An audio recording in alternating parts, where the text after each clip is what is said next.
नमस्कार, आप देख रहे हैं समाचार आपके साथ मैं हूं पराक्रम सिंह शेखावत। बताएंगे आपको इस वक्त की बड़ी खबरें। समाचार की शुरुआत सुर्खियों के साथ।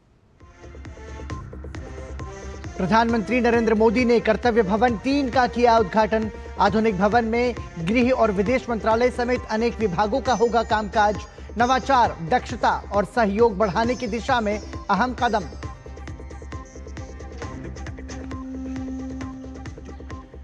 प्रधानमंत्री नरेंद्र मोदी ने उत्तराखंड मुख्यमंत्री से फोन पर की बात। आपदा से उबरने के लिए हर संभव मदद का दिया भरोसा।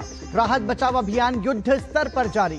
मुख्यमंत्री धामी ने आपदा प्रभावित धराली के गांव के लोगों से की बात। प्रशासन को प्रभावितों की त्वरित सहायता के निर्देश।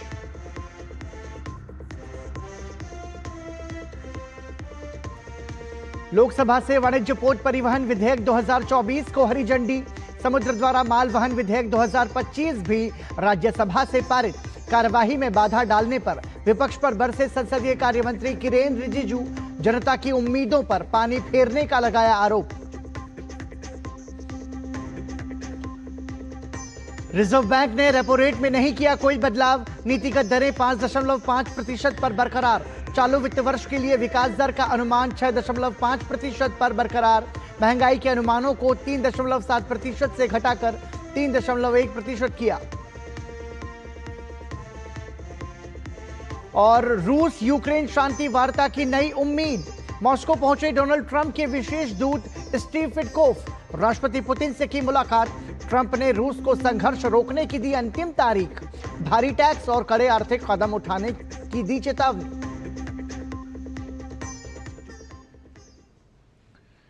और सुर्खियों के बाद खबरों पर नजर विस्तार से। प्रधानमंत्री नरेंद्र मोदी ने दिल्ली की कर्तव्य पथ स्थित कर्तव्य भवन 3 का उद्घाटन किया। इस भवन का उद्देश्य प्रशासनिक प्रक्रियाओं को व्यवस्थित करने के साथ शासन को अधिक सक्षम बनाना है। ये भवन दिल्ली में फैले विभिन्न मंत्रालयों और विभागों को एक साथ लाकर दक्षता, नवाचार और सहयोग को बढ़ावा देगा। कर्तव्य भवन 3 सेंट्रल विस्टा के व्यापक परिवर्तन की परियोजना का एक हिस्सा है, जो कि सरकार के व्यापक प्रशासनिक सुधार के एजेंडे का प्रतीक है। इसके साथ ही कर्तव्य भवन 3 को पर्यावरण अनुकूल बनाया गया है। इसमें जीरो डिस्चार्ज अपशिष्ट प्रबंधन, आंतरिक ठोस अपशिष्ट प्रसंस्करण जैसी सुविधाएं मौजूद हैं। भवन निर्माण के लिए रिसाइकिल की गई निर्माण सामग्री का भी व्यापक इस्तेमाल किया गया है। साथ ही भवन में ऊर्जा दक्षता और जल प्रबंधन पर भी व्यापक जोर दिया गया। प्रधानमंत्री नरेंद्र मोदी ने भवन का निर्माण करने वाले श्रमिकों से भी बात की। प्रधानमंत्री ने भवन परिसर में पौधा भी लगाया। इस दौरान प्रधानमंत्री भवन का निर्माण करने वाले श्रमिकों से मिले और उनसे बातचीत की। प्रधानमंत्री से मिलकर सभी श्रमिक बेहद खुश और उत्साहित नजर आए। डीडी न्यूज से बातचीत के दौरान श्रमिकों ने प्रधानमंत्री नरेंद्र मोदी से मुलाकात और बातचीत करने का अनुभव साझा किया।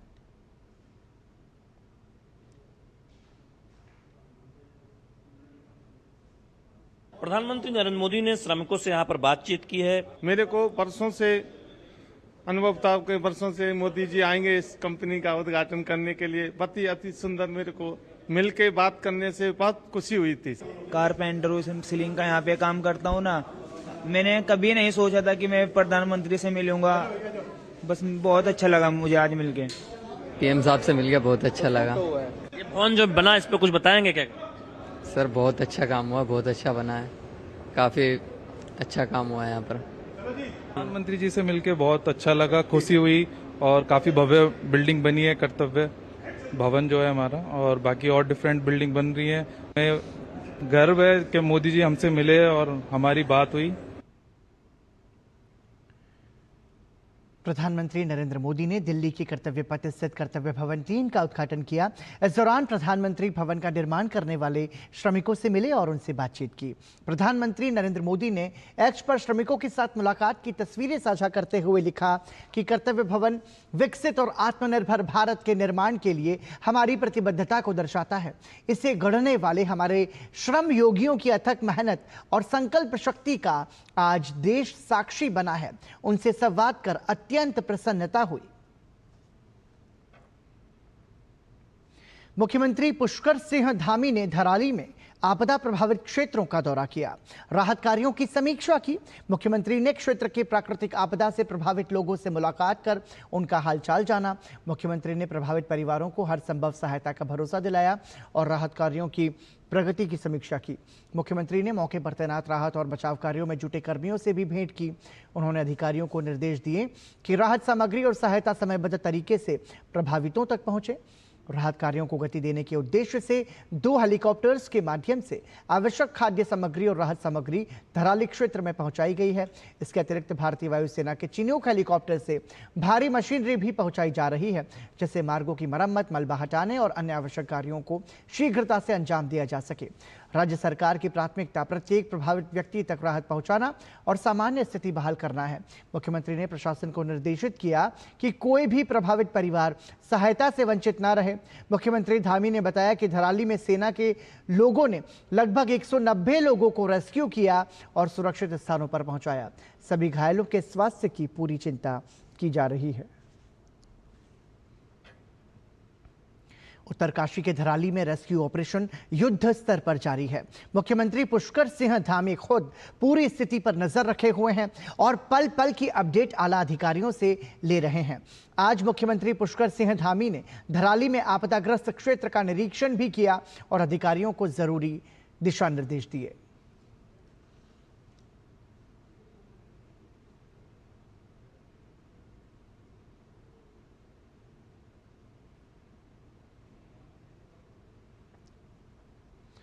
उत्तराखंड में उत्तरकाशी के धराली में बादल फटने से हुई भारी तबाही को लेकर गढ़वाल से भाजपा सांसद अनिल बलूनी ने आज अपने साथी सांसद माला राज्यलक्ष्मी शाह, त्रिवेंद्र सिंह रावत और अजय भट्ट के साथ प्रधानमंत्री नरेंद्र मोदी से मुलाकात की। इस बात की जानकारी अनिल बलूनी ने अपने सोशल मीडिया प्लेटफॉर्म एक्स के जरिए देते हुए कहा कि प्रधानमंत्री उत्तरकाशी में आई इस भीषण विपदा से मर्माहत, शोकाकुल और व्यथित हैं। वो स्वयं राहत और बचाव कार्य की लगातार समीक्षा कर रहे हैं। उन्होंने कहा कि केंद्र सरकार और राज्य सरकार की तमाम एजेंसियां राहत, बचाव और पुनर्वास के कार्य में पूरी तत्परता के साथ जुटी हुई है। अनिल बलूनी ने कहा कि प्रधानमंत्री नरेंद्र मोदी ने सभी सांसदों से कहा है कि वो अपने लोकसभा क्षेत्र के अतिवृष्टि और भूस्खलन के इलाकों में रह रहे लोगों से संपर्क में रहें और उन्हें हर संभव सहायता उपलब्ध कराने के लिए प्रयासरत रहें।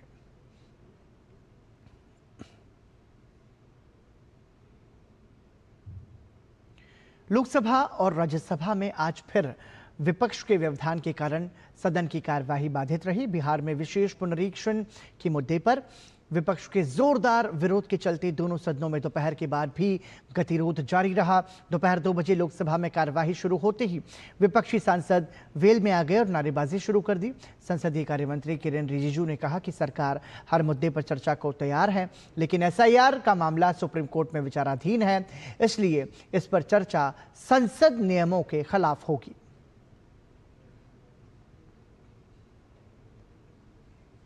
has been very open to take up for discussion on any matter on the issue of intensive revision of the electoral roll, on the issue of SIR, which they are disturbing the House from the day one. We all know that the matter is under consideration of the Honorable Supreme Court, and as such, it is a sub judice. Under Rule 186, Part 8, any matter can be discussed in the House only if it does not relate to a matter which is under adjudication by a court of law in a country. Opposition party is trying to raise is clearly a sub judice, and so a discussion on this issue cannot be held in this House. व्यवधान के बीच ही लोकसभा में वाणिज्य पोत परिवहन विधेयक 2024 संशोधनों सहित पारित हो गया। बिल का उद्देश्य भारत की समुद्री कानूनों को अंतर्राष्ट्रीय संधियों के अनुरूप बनाना है। अंततः व्यवधान के बीच लोकसभा की कार्यवाही दिन भर के लिए स्थगित कर दी गई। इससे पहले वित्त मंत्री निर्मला सीतारमण ने मणिपुर राज्य के लिए 2025-26 के लिए अनुमानित प्राप्तियों और व्ययों का विवरण पेश किया। दूसरी तरफ राज्यसभा में भी स्थिति कुछ अलग नहीं रही। दोपहर 2 बजे कार्यवाही शुरू होते ही विपक्षी दलों ने जोरदार हंगामा किया।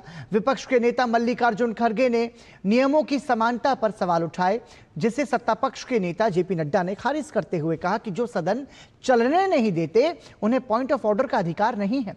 व्यवधान के बीच समुद्री माल ढुलाई विधेयक 2025 भी राज्यसभा से पारित हुआ। बाद में राज्यसभा की कार्यवाही दिन भर के लिए स्थगित कर दी गई।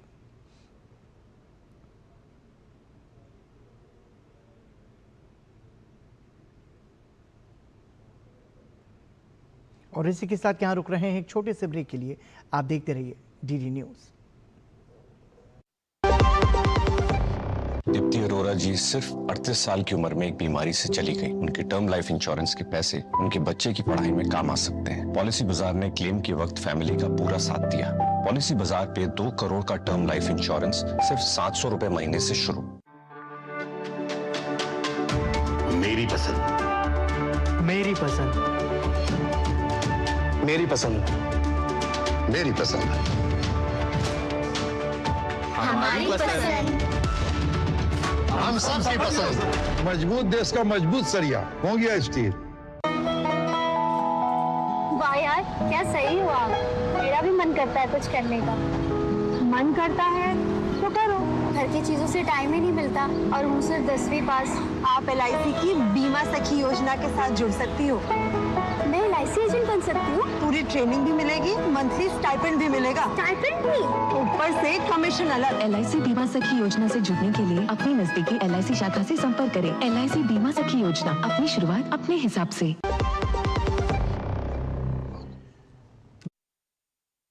देख रहे हैं समाचार और आपको बता दें कि उत्तरकाशी आपदा को लेकर बचाव कार्य युद्ध स्तर पर जारी है। मुख्यमंत्री पुष्कर सिंह धामी ने बताया कि धराली में सेना के लोगों ने लगभग 190 लोगों को रेस्क्यू किया और सुरक्षित स्थानों पर उन्हें पहुंचाया गया। सभी घायलों के स्वास्थ्य की पूरी चिंता की जा रही है। आपको बता दें कि इस भयावह त्रासदी के बाद से ही उत्तराखंड के मुख्यमंत्री पुष्कर सिंह धामी लगातार स्थिति पर नजर बनाए हुए हैं। वो लगातार प्रभावित क्षेत्रों का दौरा कर रहे हैं, प्रभावित लोगों से मिल रहे हैं और सीधे तौर पर उन्होंने आश्वासन दिया कि सरकार प्रभावितों और पीड़ित परिवारों के साथ है और उन्हें हर संभव सहायता उपलब्ध कराई जाएगी। हेलीकॉप्टर के माध्यम से खाद्य सामग्री पहुंचाई जा रही है। भारतीय वायुसेना के चिनूक हेलीकॉप्टर से भारी मशीनरी भी पहुंचाई जा रही है। प्रयास ऐसा है कि जल्द से जल्द मलबे को हटाया जाए और वहां की जो हालात हैं उसको बहुत तेजी से सुधारा जाए।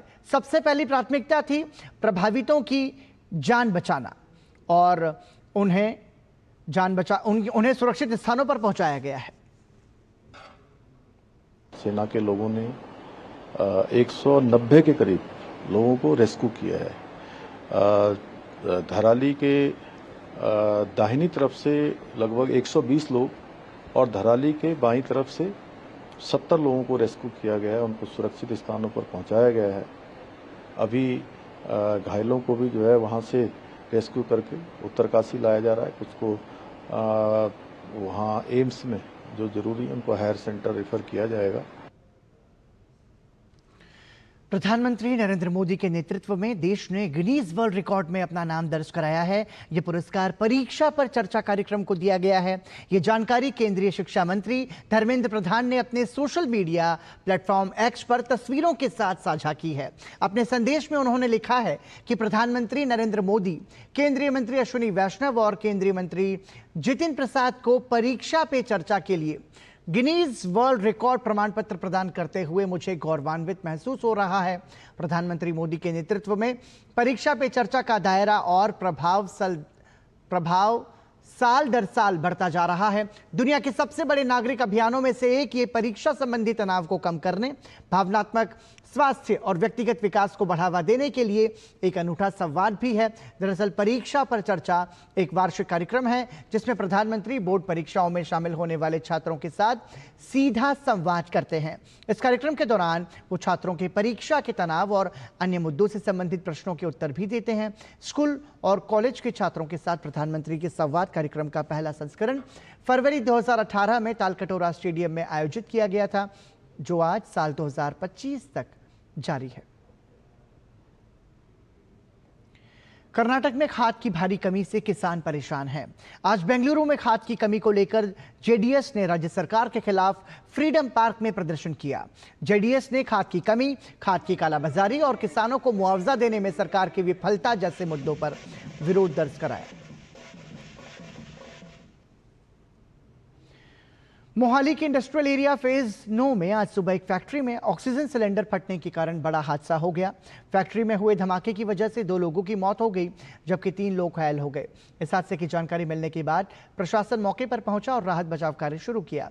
घायलों को मोहाली के फेज 6 स्थित सरकारी अस्पताल में भर्ती कराया गया है और मृतकों के शवों को पोस्टमार्टम के लिए भेज दिया गया है। इसी के साथ फॉरेंसिक टीम भी घटनास्थल पर पहुंचकर जांच में जुटी है और हादसे के कारणों का पता लगाया जा रहा है। सवेरे 9 ਵਜੇ के करीब एक ਆਕਸੀਜਨ ਸਿਲੰਡਰ ਦੇ ਵਿੱਚ ਬਲਾਸਟ ਹੋਇਆ ਜੀ, ਇੱਥੇ ਇੰਡਸਟਰੀਅਲ ਏਰੀਆ ਫੇਜ਼ 11 ਦੇ ਵਿੱਚ ਹਾਈਟੈਕ ਕੰਪਨੀ ਦੇ ਵਿੱਚ। ਹਲੇ ਤੱਕ 2 EMPLOYEES ਦੀ ਮੌਤ ਹੋ ਚੁੱਕੀ ਹੈ ਤੇ 3 ਜਣੇ ਇੰਜਰਡ ਸੀਗਾ। नई दिल्ली में सोमवार को चाणक्यपुरी इलाके में कांग्रेस की महिला सांसद आर सुधा से मॉर्निंग वॉक के समय कुख्यात लुटेरे ने चेन लूट ली। इस मामले में दिल्ली पुलिस ने तेजी दिखाते हुए 48 घंटे के अंदर चेन स्निचिंग के आरोपी को गिरफ्तार कर लिया। पुलिस के अनुसार आरोपी के पास से महिला सांसद की सोने की चेन बरामद कर ली गई है। गिरफ्तार आरोपी की पहचान 24 साल के सोहन रावत उर्फ सोन के रूप में हुई है। दिल्ली के ओखला क्षेत्र के हरकेश नगर निवासी आरोपी पर 26 मुकदमे दर्ज हैं।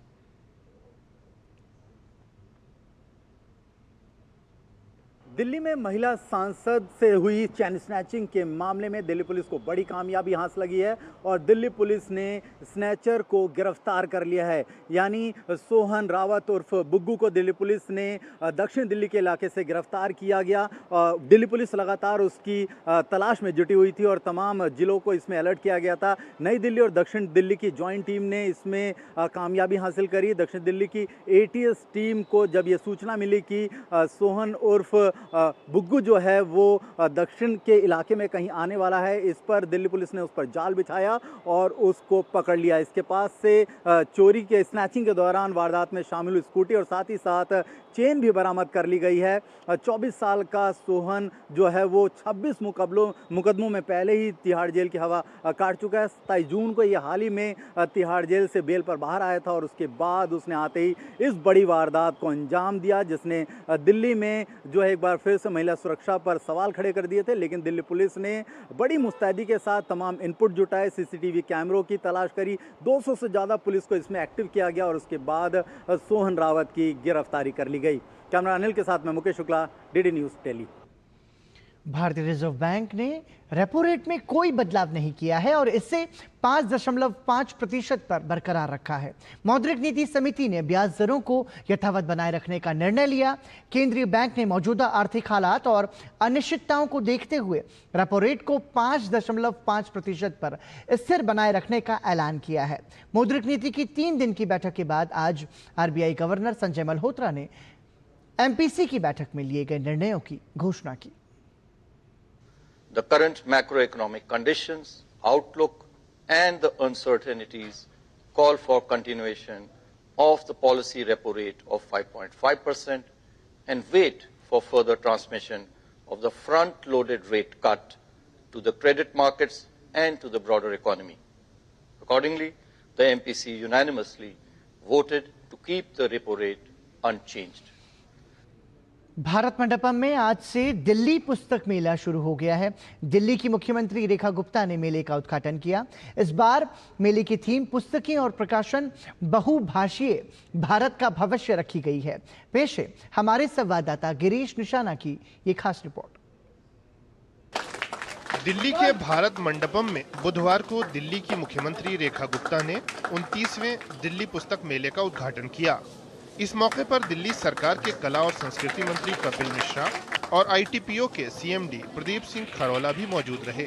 मुख्यमंत्री रेखा गुप्ता ने पुस्तक मेले का दौरा करते हुए साहित्य अकादमी और सूचना एवं प्रसारण मंत्रालय के प्रकाशन विभाग के स्टॉल का भी जायजा लिया। मुख्यमंत्री रेखा गुप्ता ने इस मौके पर कहा कि पुस्तकें जीवन भर दोस्त रहती हैं। उन्होंने डिजिटल युग में भी पुस्तकों से प्यार करने वाले लोगों को बधाई दी।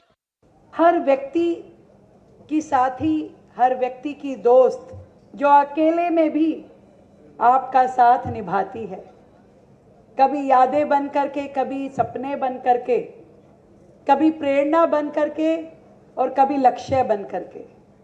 किताबें वो मित्र हैं जो जीवन भर बिना किसी शर्त के, बिना किसी कंडीशन के आपके साथ रहती हैं। दिल्ली के कला और संस्कृति मंत्री कपिल मिश्रा ने कहा कि दिल्ली सरकार द्वारा पुस्तकालयों और वाचनालयों का निर्माण कराया जा रहा है। प्रकाशकों, लेखकों, कवियों और पत्रकारों को उचित सम्मान और मंच प्रदान करने के लिए दिल्ली सरकार प्रतिबद्ध है।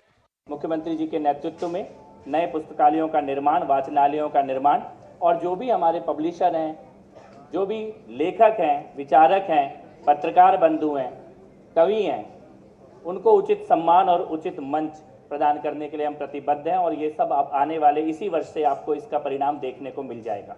दिल्ली पुस्तक मेले के शुरू होने के साथ ही प्रकाशक वर्ग भी काफी उत्साहित नजर आ रहा है। बहुत टाइम बाद हम इस दिल्ली पुस्तक मेले में पार्टिसिपेट कर रहे हैं और बहुत हमें बेताबी से इंतजार है कि स्कूल चिल्ड्रन आएँ दिल्ली के, इस बुक फेयर का मैक्सिमम एडवांटेज लें। और हम लोग इसमें स्पेशली जो बच्चों के लिए एग्ज़ाम, बोर्ड एग्ज़ाम जिसका एक स्पेशल प्रिपरेशन होता है, उसी बोर्ड एग्ज़ाम के नाम पे हमारा brand is also very noun in children, that's called exam idea. Exam idea के लिए हम लोग यहाँ स्पेशली डिस्प्ले कर रहे हैं। इस समय क्या है, युवा पीढ़ी को स्क्रीन से हटाकर स्किल की तरफ ले जाना होगा। ये तभी संभव हो सकता है जब बच्चे कुछ पुस्तकों की तरफ आकर्षित हों। तो इस तरह के बुक फेयर में पुस्तकें मिलेंगी। कुछ बुक फेयर इस काम के लिए कुछ सहायक हो सकता है। तो जैसे आप देख रहे होंगे, जितने भी आजकल विकासशील देश हैं, चाहे चाइना है, ऑस्ट्रेलिया है, स्विट्ज़रलैंड है, उन्होंने जो है बच्चों को सोशल मीडिया से बिल्कुल दूर कर दिया है। लेकिन हमारे वहाँ जो युवा पीढ़ी है वो सोशल मीडिया का बहुत उपयोग कर रही है। तो इसको कम करने के लिए पुस्तकें एक बहुत बड़ा माध्यम हो सकती हैं। दिल्ली के भारत मंडपम के हॉल संख्या 12 में 10 अगस्त तक चलने वाले इस पुस्तक मेले की थीम पुस्तकें और प्रकाशन, बहुभाषीय भारत का भविष्य रखी गई है। इस बार पुस्तक मेले में प्रवेश निशुल्क रखा गया है। किताबें इंसान की सच्ची दोस्त होती हैं और यही सच्ची दोस्त इन दिनों दिल्ली पुस्तक मेले में भारत मंडपम में शोभा बढ़ा रही हैं। अगर आप भी पुस्तकों के प्रेमी हैं तो चलिए आइए 10 अगस्त तक दिल्ली के भारत मंडपम। कैमरामैन प्रमोद नेगी के साथ गिरीश निशाना, डीडी न्यूज, दिल्ली। अमेरिकी राष्ट्रपति ट्रंप के विशेष दूत स्टीव विटकॉफ ने मॉस्को में रूसी राष्ट्रपति व्लादिमीर पुतिन से मुलाकात की। ये मुलाकात रूस को दी गई राष्ट्रपति ट्रंप की डेडलाइन से 2 दिन पहले हुई है। राष्ट्रपति ट्रंप ने रूस को यूक्रेन युद्ध खत्म करने का समझौता करने की चेतावनी दी है। समझौता नहीं होने पर राष्ट्रपति ट्रंप ने रूस पर नए प्रतिबंध लगाने की धमकी दी है। इस नजरिए से विटकॉफ की इस मुलाकात को काफी महत्वपूर्ण माना जा रहा है।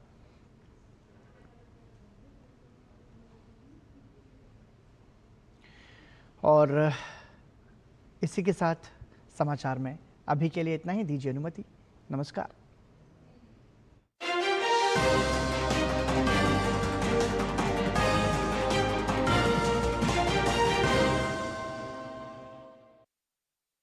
शोर शराबे की भीड़